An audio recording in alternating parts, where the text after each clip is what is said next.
अपने YouTube channel अनुशीलन के मंच पर मैं अपने सभी श्रोताओं का, सब्सक्राइबर का हार्दिक स्वागत करता हूं।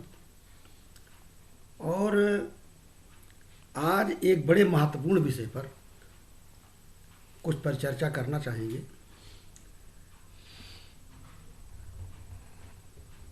एक विषय भारतीय संविधान और डॉक्टर अंबेडकर कुछ दिनों से बहुत ही गर्मागर्म राजनीतिक परिचर्चा में रहे हैं। यहाँ पर हमारा उद्देश्य किसी राजनैतिक दल या विचारधारा के विचारों पर किसी प्रकार की टिप्पणी करना नहीं है, लेकिन ये विचार मेरे मन में इसलिए आया कि एक बार आईएएस की परीक्षा में एक प्रश्न आया था कि what is the moral value of the preamble of Indian constitution. भारतीय संविधान के आमुख का, उसकी प्रस्तावना का नैतिक मूल्य क्या है। तो बिना किसी राजनीतिक विवाद की परिचर्चा में पड़े हुए हम इस विषय पर आपका ध्यान आकृष्ट करना चाहेंगे।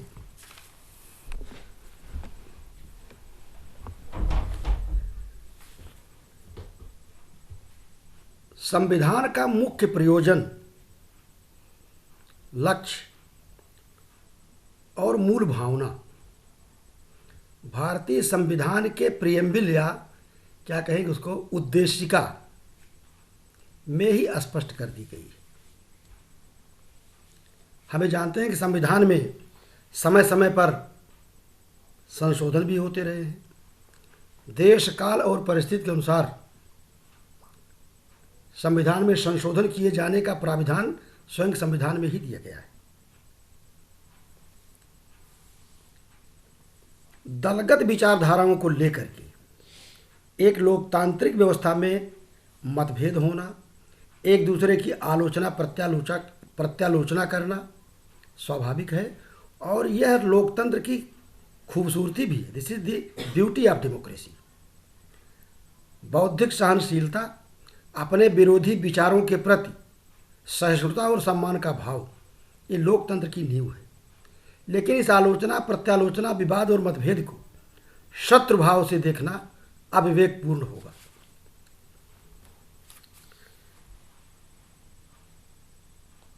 निश्चित रूप से भारतीय संविधान के निर्माण में डॉक्टर बाबा साहब भीमराव अंबेडकर की भूमिका, उनका कंट्रीब्यूशन बहुत ही महत्वपूर्ण था। किंतु इसका तात्पर्य कदापि नहीं है कि संविधान सभा के अन्य सदस्यों का या जो नहीं भी सदस्य थे उन लोगों का कंट्रीब्यूशन कमतर करके आंका जाए, न्यून करके आंका जाए। इसका तात्पर्य कदापि नहीं है। संविधान सभा के अन्य सदस्यों में के साथ साथ अनेक ऐसे विचारक रहे हैं जिनकी विचारधाराओं का प्रभाव संविधान पर पड़ा है, संविधान की भूमिका पर पड़ा है, संवैधानिक मूल्यों पड़ा है। जैसे महात्मा गांधी। महात्मा गांधी सनातनी हिंदू थे। पंडित जवाहरलाल नेहरू जो अति आधुनिक माने जाते हैं, चक्रवर्ती राजगोपालाचारी, कन्हैयालाल माणिकलाल मुंशी, डॉक्टर राजेंद्र प्रसाद, डॉक्टर श्यामा प्रसाद मुखर्जी,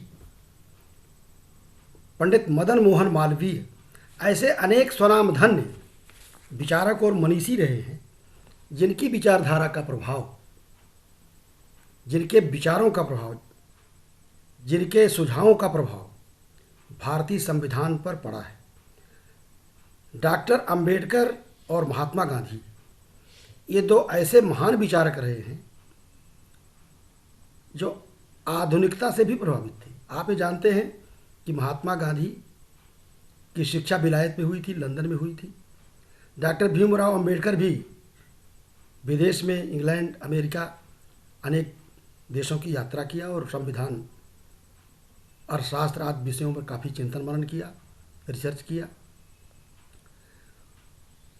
तो दोनों आधुनिक भी थे, लेकिन संविधान पर आधुनिकता के साथ साथ भारत की जो सनातन संस्कृति है, वेदांतों और बौद्धों के जो विचार हैं, जो दर्शन हैं, जो नैतिक मूल्य हैं, वो भी संविधान को प्रभावित करते हैं। इस प्रकार से हम समझते हैं कि एक बहुत बेहतर संविधान हमारे स्वतंत्रता सेनानियों ने, मनीषियों ने, विचारकों ने देने का प्रयास किया। आप ये जानते हैं कि महात्मा गांधी मारिसबर्ग रेलवे स्टेशन पर उतार दिए गए। ट्रेन से उनका टिकट होने के बावजूद सामान बाहर फेंक दिया गया, क्योंकि वो ब्लैक थे। एक रेशियल डिस्क्रिमिनेशन, नस्लगत भेदभाव के शिकार हुए। डॉक्टर भीमराव अंबेडकर जिस युग में पैदा हुए थे और जिस जात में पैदा हुए थे, वो दलित महार जात में आती है, जो अनुसूचित जात जिसे आज कहा जाता है। और उस समय अनुसूचित जातियों के संरक्षण के लिए, सुरक्षा के लिए न कोई कानून था, न कोई सामाजिक सद्भाव था। इसलिए डॉक्टर अंबेडकर और महात्मा गांधी दोनों को अपने अपने ढंग की उपेक्षा का शिकार होना पड़ा, और उसका प्रभाव उनके विचारों पर, उनके आचरण पर है, और उसकी झलक संविधान में भी है। क्योंकि रेशियल डिस्क्रिमिनेशन के खिलाफ महात्मा गांधी भी थे और डॉक्टर अंबेडकर भी थे। इसका प्रभाव हमारे संविधान के स्वरूप पर, क्रियान्वयन पर पड़ा, और इसका पूरा रिफ्लेक्शन संविधान का जो प्रियम्बिल है, उसकी उद्देशिका है, उससे ही स्पष्ट हो जाता है। तो आज हम संविधान की उद्देशिका या आमुख या प्रियम्बिल के जो मूल्य हैं, जो संपूर्ण संविधान को दिशा निर्देश करते हैं, जो संपूर्ण संविधान की जिस्ट है, जिन लक्ष्यों को प्राप्त करने के लिए संविधान बनाया गया, उनकी संक्षिप्त चर्चा करेंगे। और यह मैं समझता हूँ कि हमारे राजनेताओं के लिए भी है उपयोगी, यद्यपि वो लोग तो इससे जुड़े हुए हैं। हमारे प्रत्येक नागरिक का और प्रत्येक जनप्रतिनिधि का, जो भी संसद या विधायिका में जाते हैं, उनका एक कर्तव्य है, उनका एक नैतिक कर्तव्य है, कानूनी कर्तव्य भी है, विधिक कर्तव्य भी है कि इन मूल्यों को, जो आदर्श हैं, जो दार्शनिक हैं, जो नैतिक हैं, उनको जमीनी हकीकत, जमीनी वास्तविकता, ग्राउंड रियलिटी में तब्दील करें, परिवर्तित करें, रूपांतरित करें। तो थोड़ा सा हम आपका ध्यान आकर्षित करना चाहेंगे संविधान के जो प्रियम्बिल में जो उद्देशिका है, उसके स्वरूप पर। शुरू में लिखा गया कि हम भारत के लोग, ये बहुत ही महत्वपूर्ण पद शब्द हैं। हम भारत के लोग, भारत को संपूर्ण प्रभुत्व संबंध, ऑल सॉवरेन, समाजवादी, पंथ निरपेक्ष, ये दो शब्द, दो कंसेप्ट 1976 के संविधान संशोधन में जोड़े गए, ये मूल में नहीं थे। तो हम भारत के लोग भारत को संपूर्ण प्रभुत्व संपन्न, समाजवादी, पंथ निरपेक्ष, लोकतांत्रिक गणराज्य बनाने के लिए तथा उसके समस्त नागरिकों को न्याय, स्वतंत्रता, समता और बंधुभाव सुनिश्चित करने वाली बंधुभाव, एकता और अखंडता को सुनिश्चित करने वाली बंधुता को ध्यान में रखते हुए अंगीकृत करते हैं, स्वीकार करते हैं और इसको संकल्पबद्ध करते हैं। कहने का भाव यह है कि चार मूल्य हैं जो संविधान का प्रियम्बिल है, वो चार नैतिक मूल्यों, उसके चार आदर्श हैं जो एक दूसरे से संबद्ध हैं।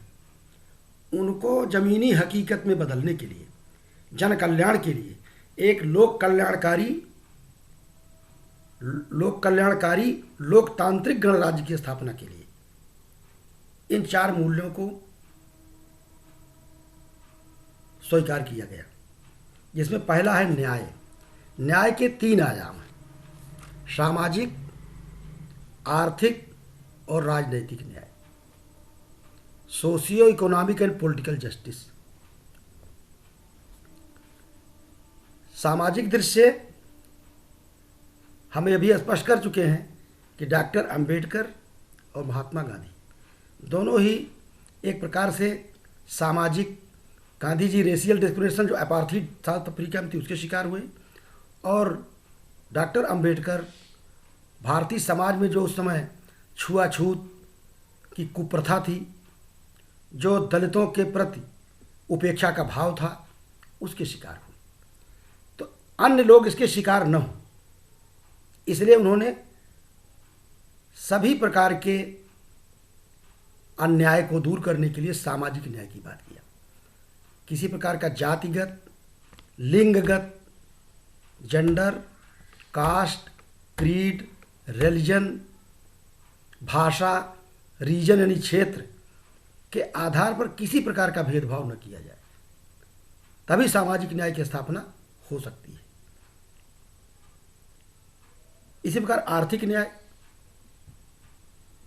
जब तक लोगों की मिनिमम नीड्स पूरी नहीं होंगी, न्यूनतम जरूरतें नहीं पूरी होंगी, तब तक न्याय की अवधारणा की ओर कल्पना मात्र रह जाएगी। यानी आर्थिक न्याय की बात की गई। और राजनीतिक न्याय, हर एक व्यक्ति को मताधिकार without any discrimination of caste, creed, religion, gender, लिंग, जाति, क्षेत्र, भाषा आदि किसी प्रकार के भेदभाव से रहित होकर के प्रत्येक को मताधिकार, चुनाव लड़ने का अधिकार, लोकतांत्रिक प्रणाली को अपनाने का प्लान, राजनीतिक दल और संगठन बनाने का अधिकार हर एक नागरिक को दिया गया। शायद इसके पहले हमारे देश में ये व्यवस्था नहीं थी। तो समस्त नागरिकों को सामाजिक, आर्थिक, राजनैतिक न्याय, ये पहला मूल्य था जस्टिस। अच्छा, विचार, दूसरा मूल्य है स्वतंत्रता। विचार, अभिव्यक्ति, विश्वास, रिलीजन या मजहब और उपासना की स्वतंत्रता ये दी गई। हर एक व्यक्ति को अपने विचारों की अभिव्यक्ति के लिए, विश्वास, किसी भी पूजा पद्धति को, किसी भी पंथ को आप अपना सकते हैं और किसी भी देवता की उपासना कर सकते हैं, इबादत कर सकते हैं, कुछ भी कर सकते हैं, मतलब धार्मिक स्वतंत्रता। तीसरा है समता, प्रतिष्ठा और अवसर की समानता। किसी भी व्यक्ति को समान अवसर देना, देश के प्रत्येक नागरिक को अवसर की समानता और उनकी डिग्निटी, उनके स्वाभिमान की, मानवाधिकारों की, प्रतिष्ठा की, आत्मसम्मान की समान रूप से सुरक्षा प्रदान करने का ये समता का मूल्य आया। और चौथा था भारत की एकता, अखंडता को सुनिश्चित करने वाली बंधुता, फ्रेटर्निटी या ब्रदरहुड। ये 4 मूल्य हैं: न्याय, कंसेप्ट ऑफ जस्टिस, और इसको लागू करने के लिए एक स्वतंत्र न्यायपालिका की स्थापना भी संविधान में की गई। हमारा न्यायालय, सुप्रीम कोर्ट, हाई कोर्ट या लोअर कोर्ट, ये प्रशासनिक हस्तक्षेप से, विधायिका से, कार्यपालिका से स्वतंत्र बनाए गए। संविधान की वैधता को आंकने का, मूल्यांकन करने का अधिकार न्यायालय को दिया गया, न्यायपालिका को दिया गया, जुडिशरी को। हम उस पर डिटेल नहीं जाना चाहेंगे, तो उसके मूल्य की बता रहे हैं। अच्छा, अब ये न्याय का कंसेप्ट जो है, ये भारत के सनातन धर्म से प्रभावित है। यद्यप कंसेप्ट मॉडर्न है, अमेरिकन जुडिशरी और क्या नाम से इंग्लैंड की जुडिशरी, विभिन्न देशों के न्यायालय के कानून का अध्ययन जरूर किया गया, लेकिन उस पर रिफ्लेक्शन भारतीय सनातन परंपरा का भी है। भारतीय परंपरा में न्याय के स्थान पर धर्म शब्द का प्रयोग किया गया है।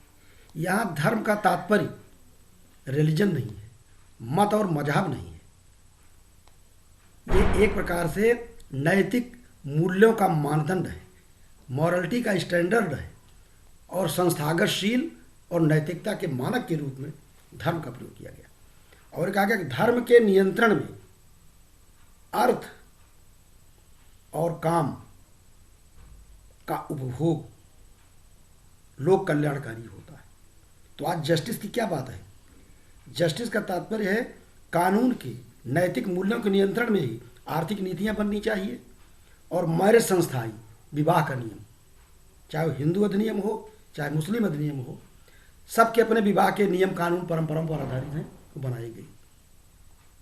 तो ऐसा नहीं कह सकते हैं कि संविधान आधुनिक केवल है, इस पर आधुनिकता के साथ साथ सनातन धर्म का प्रभाव है, नैतिक मूल्यों का, भारत की सांस्कृतिक परंपरा का नैतिक मूल्यों का प्रभाव है। स्वतंत्रता कंसेप्ट आया। हम जानते हैं कि स्वतंत्रता आज बहुत आसान लग रही है, लेकिन बहुत लंबे संघर्ष का परिणाम है। 12वीं शताब्दी में, 13वीं शताब्दी में मैग्ना कार्टा आया। 1789 में फ्रांस में क्रांति हुई, फ्रांसीसी क्रांति 1789, जिसमें रूसो और वाल्टेयर ने लिबर्टी के लिए काम किया, लिबर्टी का स्लोगन दिया। तो स्वतंत्रता का आधुनिक युग में यूरोप में कंसेप्ट जो आया लिबर्टी का, वो फ्रांसीसी क्रांति से, बड़े बड़े वहाँ विचारक थे जी, उनका प्रभाव था। लेकिन स्वतंत्रता का कंसेप्ट, स्वतंत्रता की अवधारणा, स्वतंत्रता का नैतिक मूल्य भारतीय भी है, वेदांतिक भी है। हमारे यहाँ स्वतंत्रता का अर्थ लिया गया स्व मीन आत्मतंत्र, अपनी वासनाओं, भावनाओं, इंद्रियों का नियंत्रण और आत्मसंयमित जीवन ही मनुष्य की वास्तविक स्वतंत्रता है। वासनाओं और इंद्रियों के विषयों के अधीन रहकर कार्य करना मनुष्य की वास्तव में पराधीनता है। तो स्वतंत्रता का भाव भारतीय मूल्य व्यवस्था में 4 पुरुषार्थ बनाए गए, धर्म, अर्थ, काम और मोक्ष। मोक्ष एक प्रकार से पारमार्थिक स्वतंत्रता का ही रूप है। चाहे बुद्ध का निर्माण हो, चाहे वेदांत की मुक्ति की अवधारणा हो, कैवल्य और मोक्ष की अवधारणा है, ये सब स्वतंत्रता के विविध रूप हैं और स्वतंत्रता का एक एब्सोल्यूट कंसेप्ट है। लेकिन भारतीय संविधान में जो आज़ादी दी गई है वो एब्सोल्यूट नहीं है। व्यावहारिक दृष्टि से ये उचित भी है, हमें आज़ादी है, लेकिन हमारी स्वतंत्रता दूसरों की स्वतंत्रता में को घात के लिए घातक न हो, दूसरों की आज़ादी के लिए बाधक न हो। ये कंसेप्ट ऑफ फ्रीडम और लिबर्टी इज नॉट एब्सोल्यूट। स्वतंत्रता की अवधारणा एक नैतिक मूल्य है और इसी के लिए संविधान में अनेक अध्याय आए, अनेक प्रावधान, अनेक प्रोविजन जोड़े गए। तीसरा मूल्य समता। समता का जो कंसेप्ट है इक्वलिटी का, समता के बिना स्वतंत्रता अधूरी रह जाती है। समता से तात्पर्य है एक आर्थिक अवधारणा भी है, अवसर की समानता। जल, जंगल, जमीन पर सबका अधिकार होना चाहिए, सबकी भागीदारी होनी चाहिए, इसमें भाव नहीं है। और आप देखेंगे 1949 में जमींदारी विनाश अधिनियम आया, तो इन्हीं मूल्यों को लागू करने के लिए आया, समता को।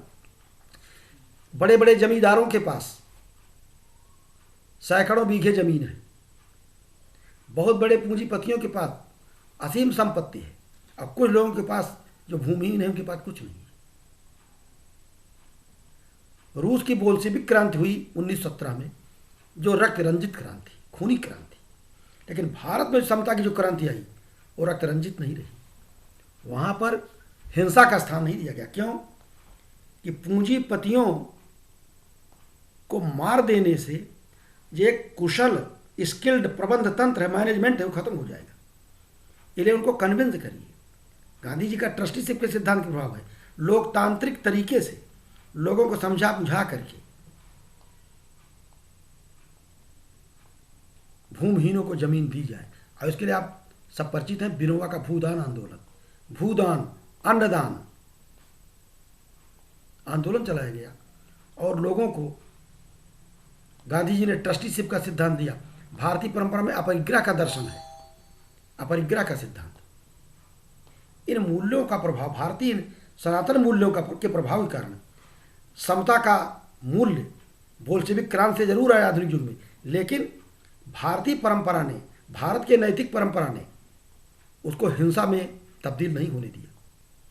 इन्हें लोकतांत्रिक तरीके से जो नैतिक मूल्य हैं, स्वतंत्रता, समता, न्याय, इनको संकल्पबद्ध किया गया, स्वसंकल्पित रूप में इनको स्वीकार किया गया और लोकतांत्रिक तरीके से बनाया गया। चौथा मूल्य है ब्रदरहुड, फ्रेटर्निटी, बंधुत्व भाव। आप जानते हैं, हम सभी लोग जानते हैं कि भारत जैसा बहुआयामी विविधतापूर्ण देश शायद दुनिया में कोई हो। यहाँ सभी मजहबों को, प्रमुख 8 धर्मों को मानने वाले लोग हैं। हिंदू, मुस्लिम, सिख, ईसाई, हिंदू, मुस्लिम, सिख, ईसाई ये तो मेजर हैं। इसके अलावा बौद्ध, जैन, पारसी, अनेक मजहब के लोग हैं, अनेक भाषा हैं, न जाने कितनी बोलियां और भाषा देश में है। क्षेत्रीय विविधता है, जाति विविधता है, कितनी जातियां इस देश में, आज तक उसका एग्जैक्ट आकलन करना ही मुश्किल हो गया है। ऐसे विविधता मूलक देश में एकता का सूत्र ये बंधुत्व भाव ही है। अनेकता परिधि पर है, प्राकृतिक है, स्वाभाविक है, रहेगी, लेकिन जो एकता है वो आध्यात्मिक है, आत्मिक है। तो एकता का जो बंधुत्व का भाव आया वो तो भारतीय सनातन धर्म में जो एक आत्मा की बात की गई है, परमात्मा की बात की गई है, और ये माना गया है कि एक परमात्मा से ही समस्त संसार की सृष्टि हुई है। संविधान में इसको भले नहीं लिखा गया, लेकिन इन मूल्यों का प्रभाव फ्रेटर्निटी पर है। बंधुता क्यों? What is the metaphysical foundation of brotherhood? सब में बंधुता का भाव क्यों रहेगा? क्योंकि हम एक ही परमात्मा, एक ही परम चेतन तत्व की अभिव्यक्ति है, सब में चेतना है। और इसीलिए पर्यावरण के प्रति भी, समस्त प्राणियों के प्रति भी उनके सुरक्षा संरक्षण के लिए संविधान में व्यवस्था की गई। और इन चारों मूल्यों को लागू करने के लिए फंडामेंटल राइट्स, मौलिक अधिकार और directive principles of the state का प्रावधान किया गया। राज्य के नीति निर्देशक तत्व। तो इस प्रकार ये 4 मूल्य बहुत ही व्यापक हैं। इन मूल्यों के क्रिएशन में, संविधान में इनको अडॉप्ट करने में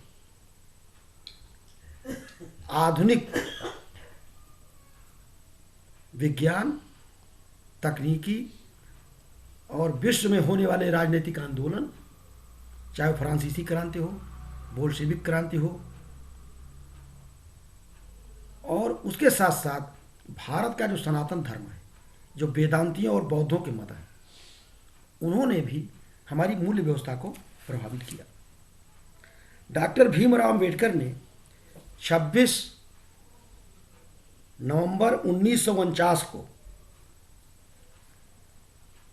जिसको भारतीय सनातन कैलेंडर की भाषा में कहेंगे मार्गशीर्ष शुक्ल पक्ष सप्तमी संवत 2006 विक्रमी में इस संविधान को अंगीकृत, अधिनियमित और आत्मार्पित किया गया। तो ये एक प्रतिज्ञा है, एक संकल्प है, जो हमारे जनप्रतिनिधियों के द्वारा, जो संविधान सभा चुनी गई थी, जनप्रतिनिधियों के द्वारा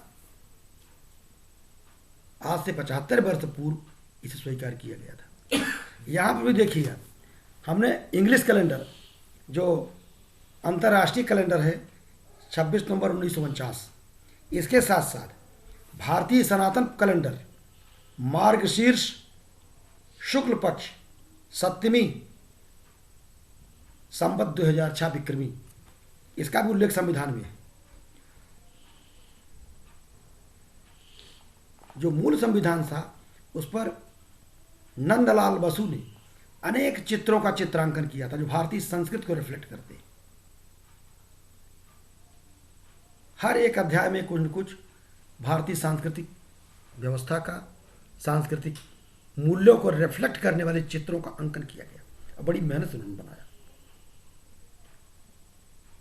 डॉक्टर अंबेडकर ने अवश्य कहा था कि संविधान तो हमने बहुत अच्छा दिया, हम लोगों ने दिया है। संविधान सभा ने, डॉक्टर भीमराव अम्बेडकर ने एक बहुत अच्छा संविधान दिया, बड़ा संतुलित संविधान दिया। हमारे फंडामेंटल राइट्स हैं जो डायरेक्टिव प्रिंसिपल्स भी हैं। फंडामेंटल राइट जुडिशियल हैं, यानी उन्हें न्यायालय द्वारा लागू किया जा सकता है, लेकिन डायरेक्टिव प्रिंसिपल्स लोक कल्याणकारी राज्य के लिए एक गाइडलाइंस हैं, एक मार्गदर्शक सिद्धांत है। इसी प्रकार स्वतंत्र न्यायपालिका दी गई ताकि संविधान की मूल भावना से, मूल सिद्धांतों से कोई छेड़छाड़ न हो सके। तो संविधान में संशोधन होते रहेंगे, जरूरी होता है, देश काल परिस्थिति के अनुसार संविधान में संशोधन होते हैं, लेकिन जो मूल तत्व हैं, ये चारों मूल हैं, इनमें कोई संशोधन नहीं होगा। जो समाजवाद और पंथ निरपेक्षता को जोड़ा गया वो भी कोई बहुत बड़ी बात नहीं, इसलिए नहीं है कि समाजवाद मतलब हुआ कि हमारे समता की बात आई, तो समता के कारण ही जमींदारी विनाश अधिनियम आया, ताकि कुछ पूंजीपतियों, कुछ कारपोरेट घरानों के, कुछ जमींदारों के हाथ में जमीन केवल पड़ी रहेगी, तो उससे जो देश की बहुसंख्यक आबादी है उसका भला नहीं होगा। तो उस लोक कल्याणकारी राज्य के लिए समाजवाद का एक दूसरा रूप है, के लिए हिंसक समाजवाद नहीं था। 76 में इसको जोड़ा गया, मूल संविधान में नहीं था। पंथ निरपेक्षता भी कोई नई चीज़ नहीं है। पंथ निरपेक्षता का जो भारतीय अर्थ लगाया गया वो सर्वधर्म समभाव है, वो महात्मा गांधी मानते थे। पंथ निरपेक्षता जो पश्चिमी भाव है कि धर्म विरोधी अवधारणा भारत में नहीं है। यद्यपि समता से समाजवाद का भी काम चल जाता है और अभिव्यक्ति की जो स्वतंत्रता है, उपासना की जो स्वतंत्रता है, उससे पंथ निरपेक्षता का भाव दिया जाता है। हम किसी भी मजहब को अपनाने के लिए स्वसंकल्पित रूप से स्वतंत्र हैं। तो इसलिए भले इसको जोड़ा गया हो और स्पष्ट करने के लिए, लेकिन समाजवाद का तात्पर्य क्या होता है कि इतनी बड़ी आबादी में, जहाँ इतनी बड़ी गरीबी हो, जब देश में संविधान लागू हुआ 26 जनवरी 1950 को, तो भारत के पास तकनीकी बिल्कुल नहीं थी। ये कहा जाता है कि सुई भी बनाने की फैक्ट्रियाँ नहीं थी हमारे यहाँ। तो इस कारण से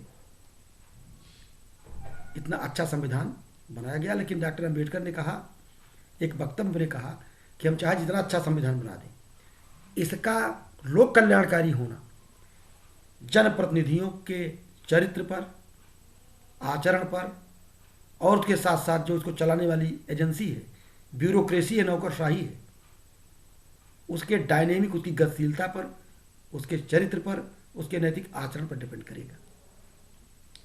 तो ये हमारे संविधान के 4 नैतिक मूल्य हैं: न्याय, स्वतंत्रता, समता और बंधुत्व भाव, जिस पर आधुनिकता और सनातन संस्कृति दोनों का समन्वित प्रभाव है और सामंजस्यपूर्ण प्रभाव है।